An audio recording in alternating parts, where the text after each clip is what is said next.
नमस्कार, आज आपण भगरीचे थालीपीठ बनवणार आहोत। त्यासाठी मी प्रमाण घेणार आहे 1 वाटी भगर, पाव वाटी साबुदाणा। ते मी 2 पाण्याने चांगलं धुवून घेणार आहे। मी 2 वेळा धुवून घेतला आहे।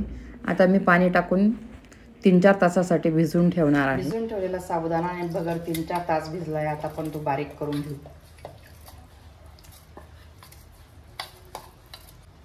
त्याचबरोबर पाव वाटी शेंगदाण्याचा कूट, साधारण तेवढाच कच्चा बटाटा किसून घेतला आहे,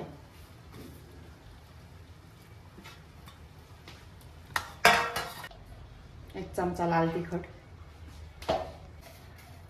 तेवढंच साधारण मीठ।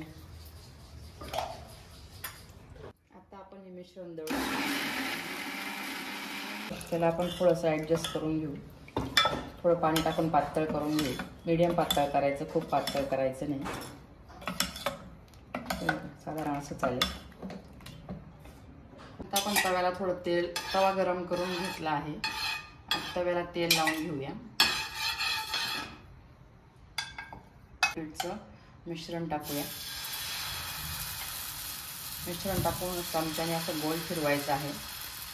गॅस थोडा मीडियम करायचा आहे। हे बघा, असं भाजलं पाहिजे थालीपीठ। कुटून घेऊया।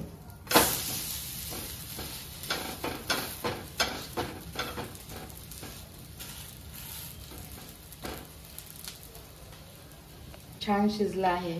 आपण आता याला सर्व करून घेऊ।